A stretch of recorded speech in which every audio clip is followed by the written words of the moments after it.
The storm hit Kandahar airfield like a freight train made of ice and lightning. Staff Sergeant Maria Santos pressed her face against the medical bay window, watching as 100-mile-per-hour winds turned sand into bullets and rain into sheets of steel. The briefing room down the hall buzzed with frantic energy as officers huddled around weather reports that painted the desert in shades of impossible. 7 Marines were trapped 60 miles northeast, pinned down behind enemy lines with 2 critically wounded.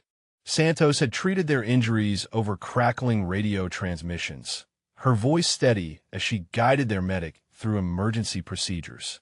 Now the storm had cut communications entirely.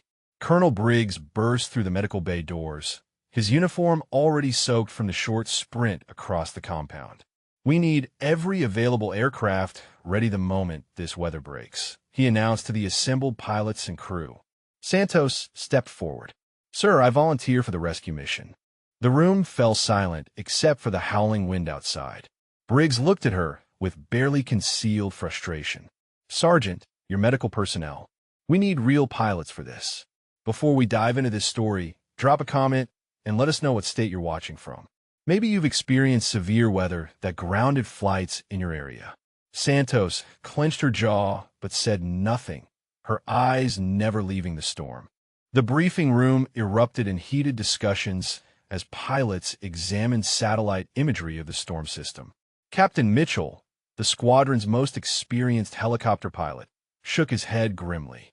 "Nobody flies in this, Colonel. Wind shear alone would tear any aircraft apart before we cleared the base perimeter."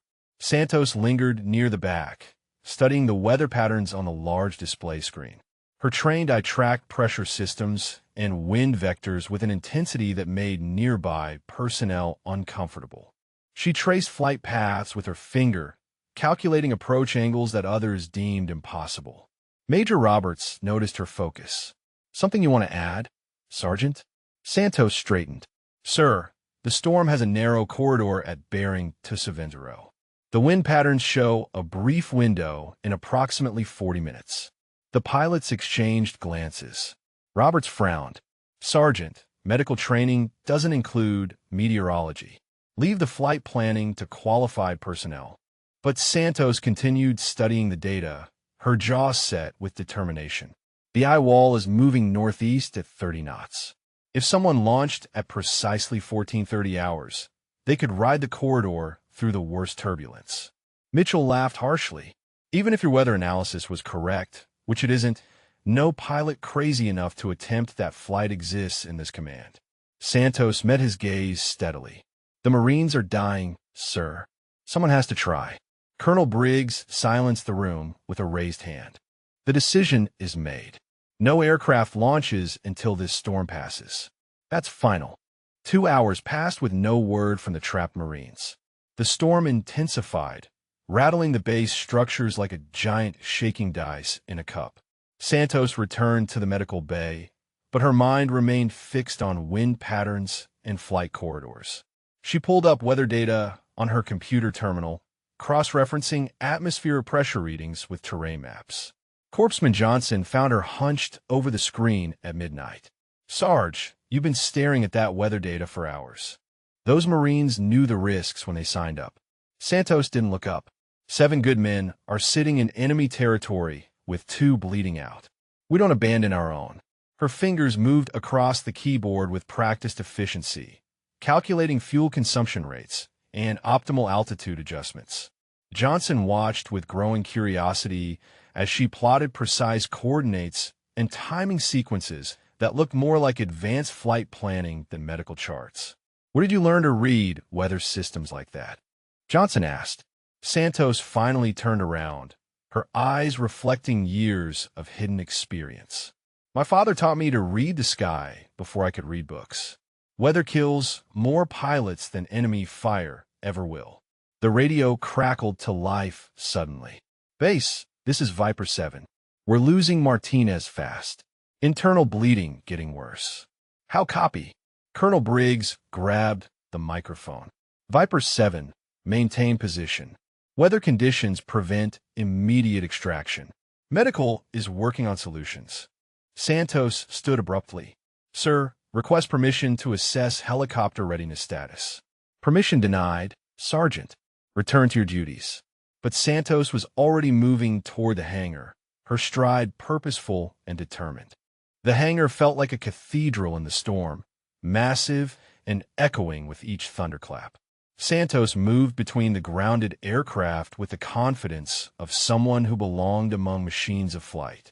Her hands traced the exterior of a Black Hawk helicopter, checking control surfaces and engine intakes with practiced precision. Sergeant Williams, the crew chief, emerged from behind a maintenance cart. Santos, what are you doing out here? This area is restricted during weather alerts. Santos continued her inspection, running her fingers along rotor blade edges. Just checking the aircraft status, Williams, making sure they're ready when the storm breaks. Williams watched her examine the tail rotor assembly with suspicious expertise.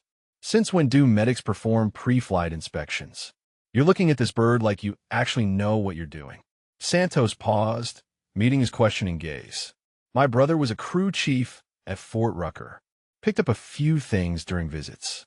The radio on Williams' belt crackled with another transmission from the trapped Marines. Base, Martinez just lost consciousness. We need immediate evacuation or we're going to lose him. Santos closed her eyes, calculating wind speeds and fuel requirements in her head. The storm window she'd identified earlier was approaching rapidly. Every minute of delay meant less chance of survival for Martinez and potentially the entire squad. Williams noticed her intensity. Santos, you look like someone just asked you to fly this thing yourself. Maybe someone should, she replied quietly, her voice barely audible above the howling wind outside.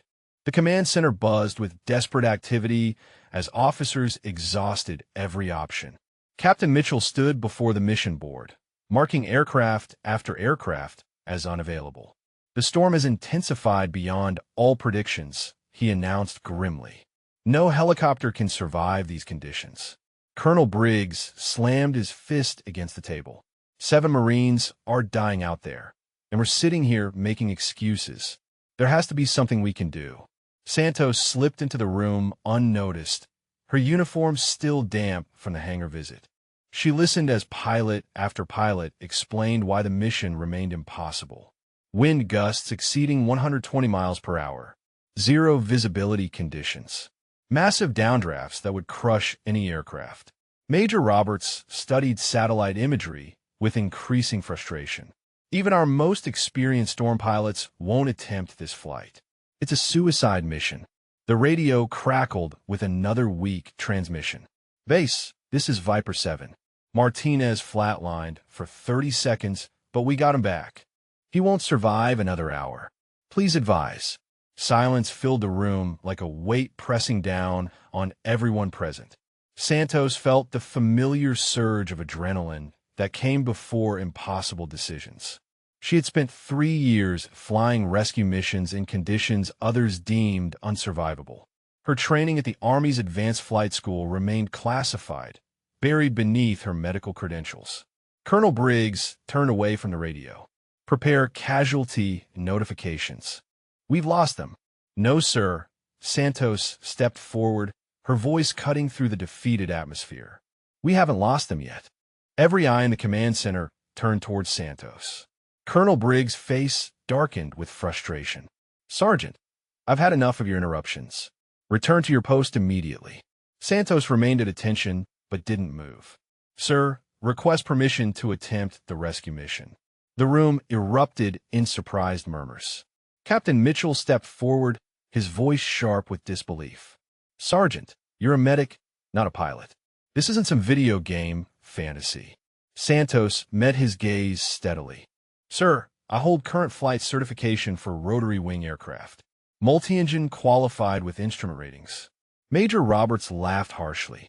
Medical personnel don't maintain flight status. Stop wasting our time with impossible claims. But Santos continued, her voice gaining strength with each word. Advanced Flight School, Fort Rucker, class of 2019. 3 years flying medical evacuations in Afghanistan before transferring to ground duties. Storm penetration certified.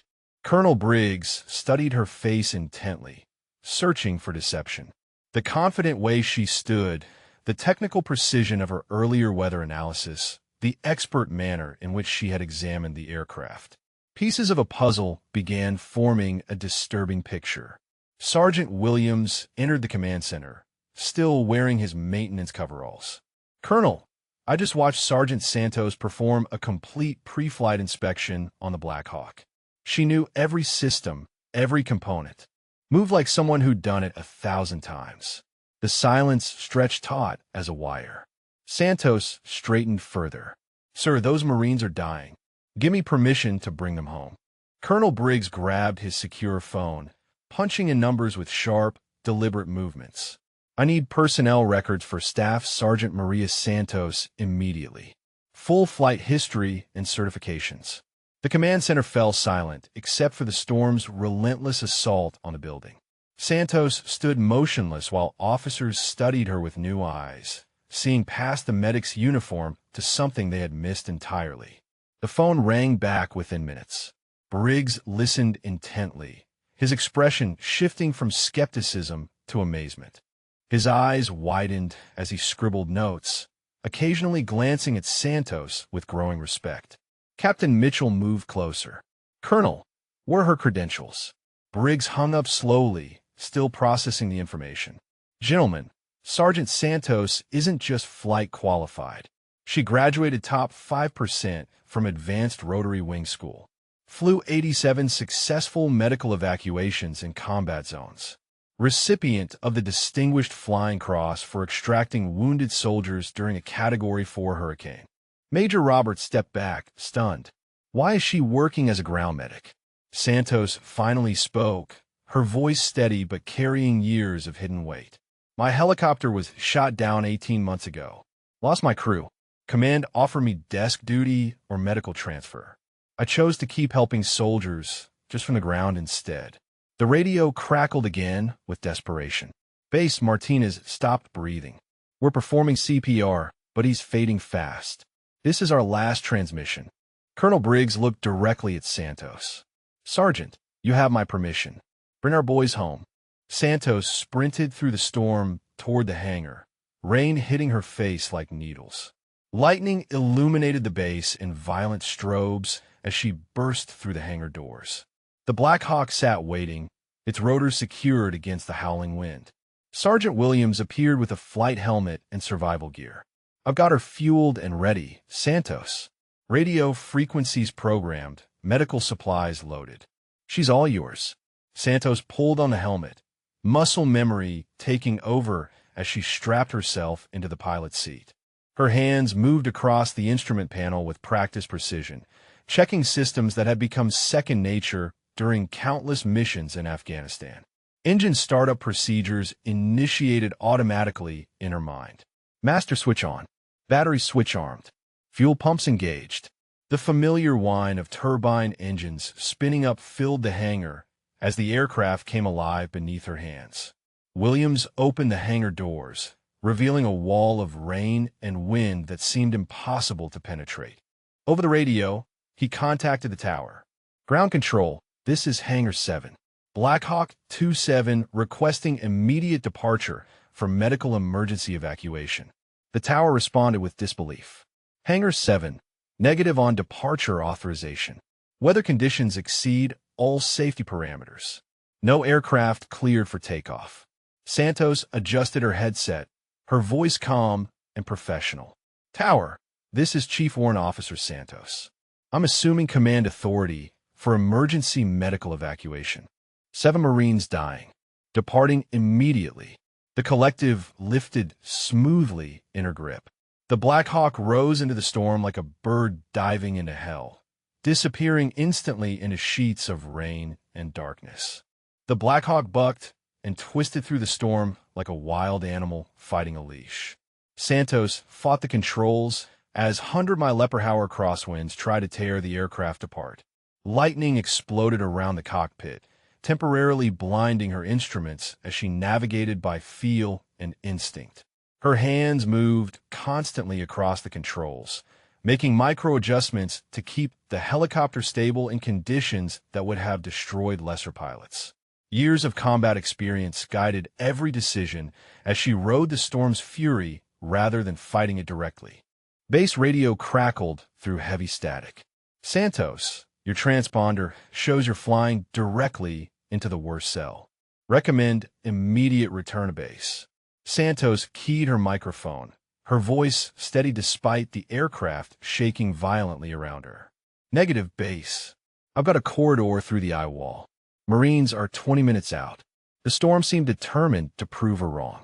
Massive downdrafts grabbed the helicopter and hurled it toward the desert floor.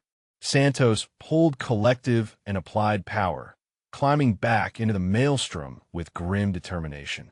Lightning struck the aircraft's exterior, sending electrical surges through the instrument panel. Half her navigation equipment failed instantly, leaving her to navigate using basic compass heading and dead reckoning skills learned during her earliest training. Through breaks in the storm clouds, she caught glimpses of enemy territory below. Muzzle flashes indicated ongoing combat around the Marines' position. They were still alive, still fighting, but time was running out fast. Santos pushed the helicopter harder, racing against both the storm and enemy forces closing in on her trapped soldiers. Santos spotted the Marines' position through torrential rain. 7 figures huddled behind rocky cover while enemy muzzle flashes erupted from surrounding ridgelines. The landing zone was impossibly small, barely wide enough for the helicopter's rotors with jagged rocks on all sides. She keyed her radio. Viper 7, this is Angel Flight inbound for immediate extraction. Pop smoke and prepare for emergency departure. The response came back weak and desperate. Angel Flight, Martinez is critical. We got heavy contact from 3 directions. LZ is hot. Repeat, LZ is extremely hot. Enemy tracers streaked past the cockpit as Santos began her approach, using the storm's chaos to mask her descent. Rain hammered the windscreen so hard she could barely see the Marines below, relying on instrument readings and pure instinct. A rocket-propelled grenade exploded 50 meters to her left, the shockwave rolling the aircraft violently. Santos corrected with aggressive control inputs, keeping the helicopter stable despite the battering from both weather and enemy fire. The Black Hawk touched down hard on uneven ground, rotors barely clearing the rocky outcroppings. Through the cargo door, she watched Marines sprint toward the aircraft, carrying Martinez's unconscious form between them. Enemy fire intensified as they loaded the wounded. Bullets sparked off the helicopter's armor plating, while Santos kept the engine spooled, ready for immediate departure. The aircraft shuddered under the combined assault of wind and gunfire. Crew Chief Williams' voice crackled over intercom. All souls aboard. Martinez is stabilized. Ready for departure. Santos pulled collective aggressively, lifting off into the storm's embrace once again. The return flight became a nightmare of mechanical failures and worsening weather. Hydraulic pressure dropped steadily from battle damage while the storm intensified beyond all forecasts. Santos wrestled with increasingly unresponsive controls as warning lights illuminated across the instrument panel. Behind her, the rescued Marines worked frantically to keep Martinez alive. His vital signs fluctuated wildly as Santos fought to maintain smooth flight despite the aircraft's deteriorating condition. Every violent gust threatened to tear the damaged helicopter apart. Base radio crackled with desperate concern. Santos, your aircraft is showing multiple system failures. Can you maintain controlled flight? Santos gritted her teeth as another hydraulic system failed completely. She was now flying on backup systems that could quit without warning. Negative on full control authority. Flying on emergency power only. We'll attempt approach in 15 minutes. The storm had become a living monster, hurling the helicopter through the sky like a toy. Lightning struck again, this time knocking out her primary navigation system. Santos was now flying blind through zero visibility conditions using only compass heading and elapsed time calculations. Fuel gauges showed critically low levels from the damaged systems. She had one chance at landing, with no margin for error or go-around attempts. Through brief breaks in the storm, she caught glimpses of the base's emergency lighting system guiding her home. Santos began her final approach, knowing that 7 lives depended entirely on her ability to land a crippled aircraft in conditions that defied all logic and training. Santos descended through zero visibility, relying entirely on instrument readings and years of experience flying in impossible conditions. The runway lights appeared suddenly through the rain like stars emerging from clouds. She had one chance at this landing with no fuel for a second attempt. The Black Hawk touched down hard but safely, sliding slightly on the wet tarmac before coming to rest. Emergency crews surrounded the aircraft immediately as Santos shut down the failing engines. Steam rose from the damaged hydraulic systems while medics rushed Martinez toward the waiting ambulance. Colonel Briggs appeared at her cockpit door, rain streaming down his face. He had a shout over the continuing storm. "Santos, that was the most incredible flying I've witnessed in 30 years of service." Santos removed her helmet, exhaustion finally showing in her eyes. She climbed down from the aircraft on unsteady legs, watching as Martinez was loaded into the ambulance with stable vital signs. All 7 Marines were alive, safe, and heading toward medical care. The rescued Marines gathered around her despite their own injuries and exhaustion. Sergeant Rodriguez, the squad leader, stepped forward with tears mixing with rain on his face. "Ma'am, you saved our lives tonight. We'll never forget what you did." Santos nodded quietly, looking back at the damaged helicopter that had carried them all home through hell itself. The storm was finally beginning to weaken, but her courage had proven stronger than any weather. If this story moved you, share your thoughts about your favorite moment or character, or tell us about someone you know who showed hidden strength when it mattered most.